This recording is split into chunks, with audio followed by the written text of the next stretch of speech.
বিদেশ গেছে না আব্বু। বাদে আমি পড়া থেকে এলাম, কইলাম আম্মু বিদেশ গেছে না, আম্মু আম্মু ডাক দিলাম, উঠলা না। আব্বুরে কইলাম মাটি কাটছিলা, এই সময় কইলাম বাবু ও আম্মু উঠে গেছেন গো আব্বু, কুদা লইয়া আইসলাম কাটার লাগি মাটিটা আমার সামনে কাটছিলাম। বাদে কিটা করলা কইলা আমি পড়াতে গিয়া আইলাম পড়াতে গিয়া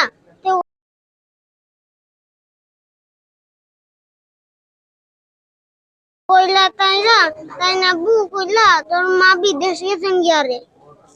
বাদে ডাক দিলাম আম্মুরো আম্মু আম্মু তো বাদে পানিও খাওয়াইলা আব্বু, আমিও কাঁদছি না আব্বুও কাঁদছিলা। বাদে কিটা করছিলা মায়াও দিছি আর ওটা আর কিছু না এটাই। ঠিক আছে চাপ দিয়ে ধরে রাখছ না? হ্যাঁ সাইডে মাটিগুলো এটা তো মুড়ে দিয়ে রাখো না সেমতে মাটি হতে তো দুইয়া থাকে মাটি এ নানা ভাই কই আস্তে আস্তে নানা ভাই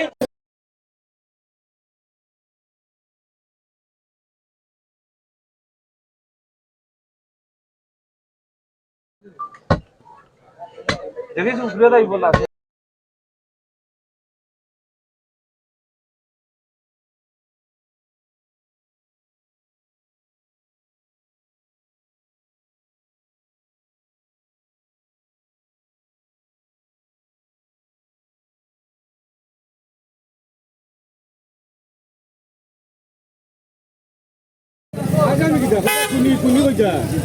আমার মা তো লড়াই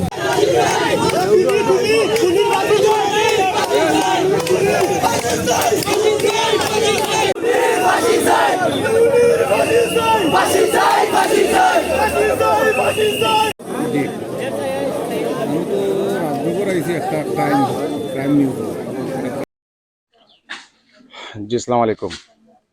জায়দা বেগম যিনি উনি আমার ওয়ার্ডের মেয়ে, ওনার পিতার নাম হচ্ছে আব্দুল হান্নান, ওনার মেয়ের জামাইয়ের নাম হচ্ছে আলমগীর।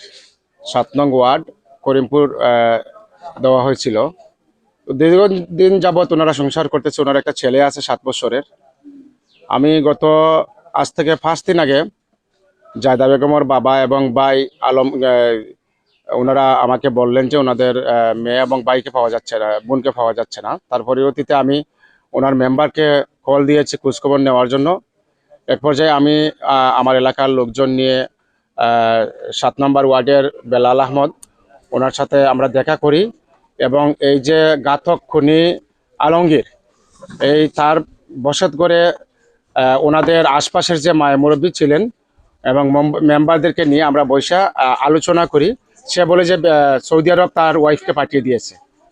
তো এটা কিন্তু কোনো নিশ্চিত আমরা হয়নি, কোনো ডকুমেন্ট কিংবা ভিসার কোনো পেপার, টিকেটের পেপার, ফিঙ্গারের পেপার, ট্রেনিংয়ের পেপার কিছু আমাদেরকে দেখাইতে পারেনি। তো ওনার একটা পাসপোর্ট ছিল, এর আগে উনি একবার বাহিরে ছিলেন, অনেক দিন আগে প্রবাসে ছিলেন জায়দা বেগম, ওই পাসপোর্টটা আমাদেরকে দেখাইছে। তো আমরা বললাম নতুন কোনো পাসপোর্ট হয়েছে? যে বলছে হ্যাঁ। বললাম তো পাসপোর্টের কপি দেখান, তাও দেখাতে পারে নাই। সে বললো যে ওনাকে ফোন দিয়ে ওনার বাবার সাথে, ভাইয়ের সাথে, মায়ের সাথে কথা বলাবে। তো বললাম ঠিক আছে আপনি কথা বলেন। তো বললো যে শুক্রবারে রাত্রে দেখাবে, কথা বলাবে। তো আমরা ওই সময়টুকু দিয়েছিলাম। ওই সময়ের ভিতরে সে দেখাতে পারে নাই, কল দিতে পারে নাই বা কথা বলাতে পারে নাই। এক পর্যায়ে আমরা ওনার মেম্বারকে অবগত করে আমরা থানায় একটা জিডি ওনার বাবা আব্দুল হান্নান উনি করেন।